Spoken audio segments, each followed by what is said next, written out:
Muy buenos días, nos encontramos en el Faro Azcapotzalco, Xochicali, en el taller de Crónica Ináhuac, y el día de hoy tenemos la visita del escritor de Azcapotzalco, Camerino Zamora Gama, que viene a hablarnos de su labor como escritor, ya que él es novelista y tiene varios trabajos interesantes. Maestro, ¿nos podría decir cómo se define como escritor? Pues me defino como escritor, como novelista, básicamente, y de que me gusta escribir, digamos, temas generales, en general. ¿Nos podría comentar sobre los libros que ha escrito, cuál ha sido su motivación para escribir? Mi motivación,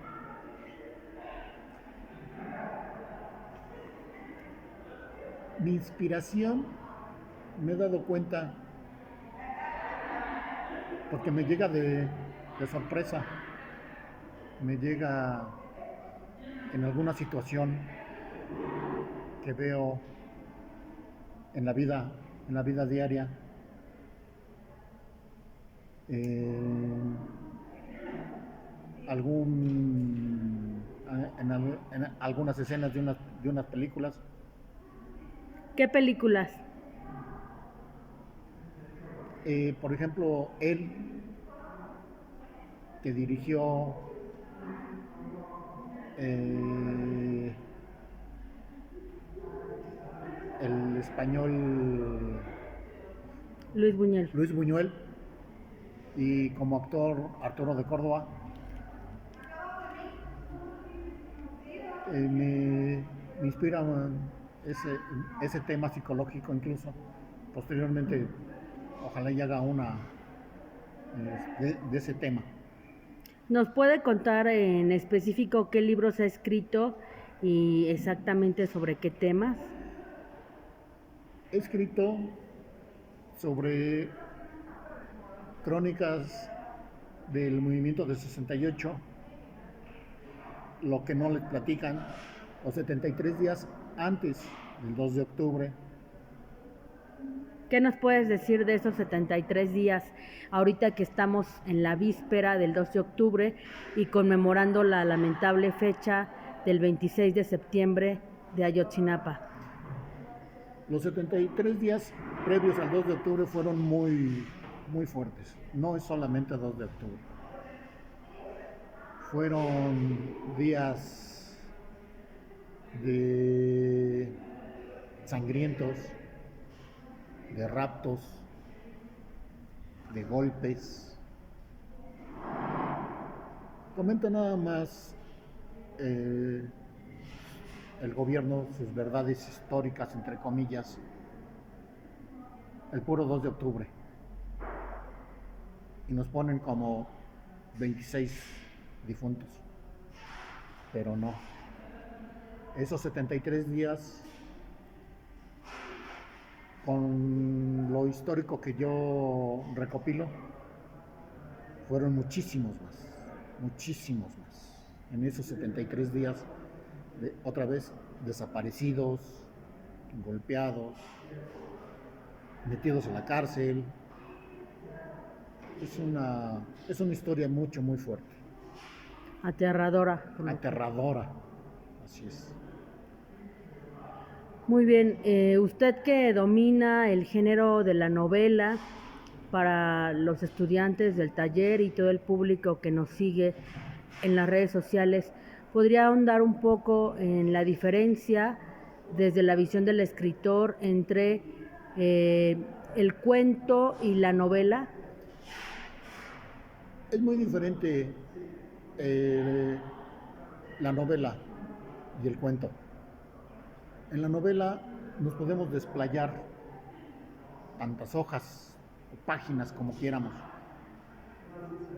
Algunas pequeñas, como Aura de Carlos Fuentes, cerca de 40 páginas de media carta, hasta miles de páginas en una novela como El Quijote de la Mancha. Pero básicamente el cuento debe de ser muy corto, entre 5 páginas, máximo hasta 20. Y principalmente de que termina en algo sorpresivo el cuento. Para mí esa es la definición o la diferencia entre cuento y novela. Muy bien, ¿y por qué es importante la crónica histórica en la novela? Para mí es muy importante porque conocemos la historia, en este caso como les digo, la de Crónica de Amor. Le puse Crónica de Amor, pues ahora sí que de pronto se me ocurrió, pero le cambié el nombre a Días de Rojo Intenso. Y esa ya está en Amazon, libro electrónico KDP. Y me doy cuenta de que de esa manera conocemos casi a detalle la historia, a modo de que otras gentes no nos cuenten lo que quieren que nosotros sepamos. Para mí es interesante de que se sepa mucho más del 2 de octubre. Sí, sí, sí, definitivamente es un tema muy interesante y para una conciencia histórica del pueblo de México. Sabemos que está muy involucrado en la historia de Azcapotzalco. Quiero que nos comente algunos aspectos importantes sobre la historia de Azcapotzalco. La historia de Azcapotzalco, cada día se aprende más de la historia de Azcapotzalco, de que es muy extensa, extensísima, y cada vez se aprende más. De que el inicio llegan un grupo de gentes al pueblo de Amantla, aproximadamente 200 años antes de Xolotl. Xolotl llega en el año 1100 con 3 grupos. Uno se va a Texcoco, otro a Tacuba y otro se queda en Azcapotzalco, son los tepanecas. Son aproximadamente 7 tlatoanis los que, digamos, reinan en Azcapotzalco. Entre ellos el que más figura es Tezosomoc.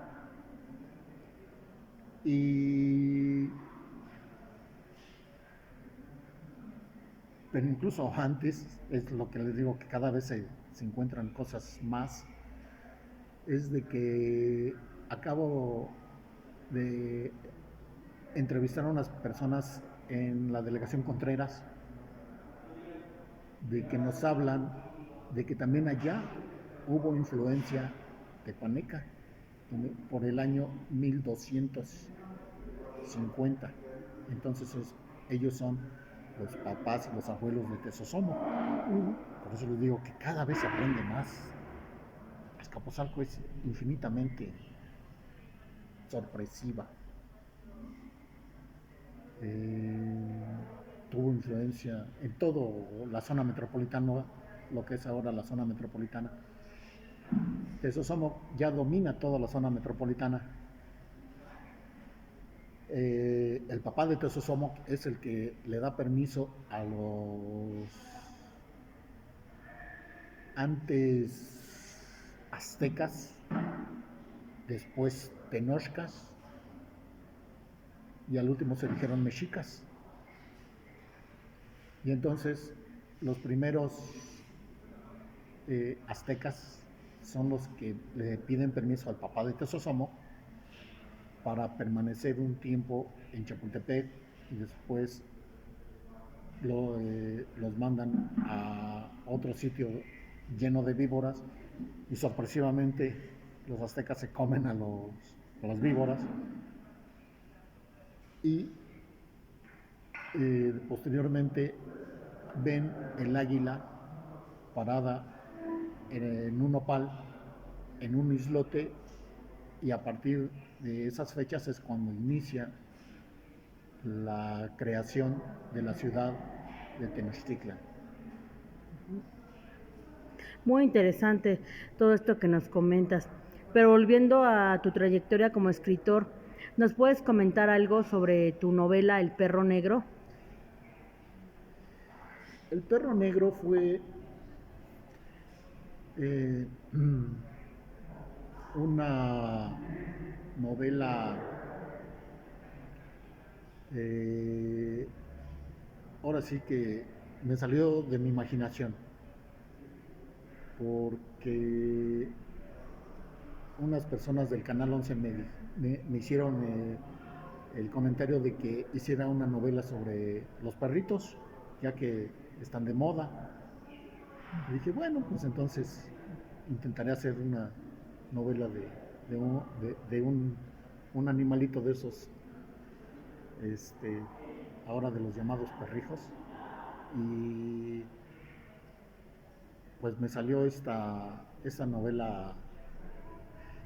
Casualmente no me salen este, eh, cuentos, no me salen de 20 páginas. Me sigo y me llegan hasta 200 páginas. Entonces, este es un caso más de que me sigo escribiendo, buscando información, buscando cosas, y es cuando termino por hacer ya una novela, en este caso una novela negra. Muy interesante y un libro que ya está publicado. ¿En qué editorial están publicadas tus novelas? Están en Amazon, en libro electrónico, y no solamente Días de Rojo Intenso, además El Perro Negro, Omega y Alfa, que es de ciencia ficción, y una crónica de un señor de Azcapotzalco, que para mí es un señorón. Es el fundador de una hacienda en el que nos damos cuenta de que es el iniciador de la charrería, de que él es el que le da permiso a sus trabajadores que monten a caballo, porque otros españoles no les permitían montar a caballo. Y este señor Sebastián de Aparicio les permite montar a caballo, y es el que inicia la charrería en Azcapotzalco. O sea, pero principalmente para la marca de los animales, lazarlos de las patas, lazarlos de la cabeza, tirarlos y marcarlos en las ancas de los animales. Esa era la finalidad. Para mí, Sebastián de Aparicio es un señorón, es un personajazo. Que su hacienda estaba en un lugar muy cercano de aquí, que ahora es una plaza comercial llamada Town Center. Sin embargo, todavía conserva parte de su arquitectura y de todo este ambiente místico que se tiene aquí en Azcapotzalco. Pues muy interesante todo esto que nos refieres. Y para concluir, quisiera saber, como escritor, ¿cuáles son tus proyectos que tienes en puerta actualmente? Bueno, en alguna ocasión una jovencita nos preguntó, cuando yo estaba trabajando en ingeniería, nos preguntó una jovencita, ¿ustedes qué jugaban? ¿A qué se entretenían antes de haber celular y haber computadora?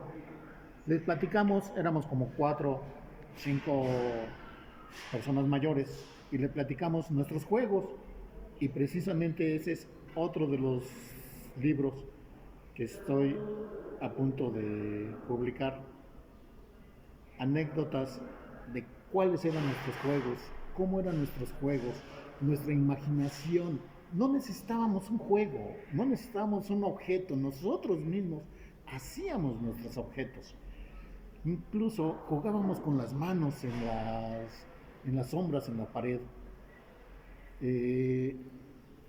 Si ustedes vieron ese carrito que le llaman avalancha, que surgió de una fábrica de juguetes aproximadamente por los 80s. Nosotros desde los 50s y los 60s ya teníamos ese juego, ese carrito. Era un carrito de valeros. Ahora sí que nosotros somos los que empezamos con esos carritos. Y muchísimos juegos más. La Matatena, imagen de nuestras manos en la pared, con la luz, en fin, trae muchísimas y además unas anécdotas que a mí mi mamá me platicó una sorprendente completamente, esa es la que también narro, otras que me han platicado, incluso de ovnis, entre que se crea y no se crea, entre que si es verdad o si es mentira, pero me gustan esos temas incluso para comentarlos. Cuéntanos una anécdota de ovnis. Una anécdota de ovnis. Bueno, pues en una ocasión llegué muy temprano, creo que me caí de la cama, llegué a la oficina muy temprano y mientras abrían, el señor de vigilancia me platicó que su hija entró al baño a medianoche y el baño estaba fuera de las habitaciones, una vecindad. El señor, el esposo de ella, pues se le hizo tranquilo esperarla, el retorno del baño, pero resulta que la niña esta no regresó. El esposo la anduvo buscando 3 días. En esos 3 días, esta chica, de pronto, una noche, apareció nuevamente en la madrugada en el baño y regresó a la cama. Inmediatamente le preguntó al esposo, ¿dónde estuviste? Dice, pues yo no me moví del baño, pues no me tardé más de 10, 15 minutos. Dice, no, te tardaste 3 días. ¿De cómo 3 días? Dice, sí. A ver, recuerda, ¿qué fue lo que pasó en esos 3 días? O en ese tiempo que estuviste en el baño. Y posteriormente la chica esta, la señora joven, empezó a recordar y dice que lo que sintió fue de que se quedó dormida en el baño. Fue una abducción, un rapto. Ajá. Y de que de repente ella caminó sin sentir ni siquiera para dónde o para dónde caminaba y salió de la vecindad y caminó por las calles. Y también lo sorprendente de esto es de que la joven estaba enferma del corazón y cuando regresó 3 días después se vio que tenía una operación en el pecho, y cuando regresó dijo, pues ya no me siento mal del corazón. O sea, eso es lo que me sorprendió y lo quise transmitir. Muy interesantes todas estas narraciones de la tradición oral o ahora llamadas leyendas urbanas. Muy interesantes. ¿Quisieras añadir algo más a tu entrevista? Saludar a toda la gente que nos esté escuchando, lo que tú quieras. Saludar a todos y espero que les guste y que les agrade mis novelas. Y les hablé poco del Omega y Alfa y para mí esa fue, ojalá y sea otra entrevista porque ese es otro tema. Claro que sí, diferente. aquí estamos trabajando por la difusión cultural y es un tema muy interesante saber cómo es el trabajo del autor. Y en la siguiente entrada nos comentas todo sobre Alfa y Omega. Muchas gracias. Gracias a ustedes también. Gracias por escucharme.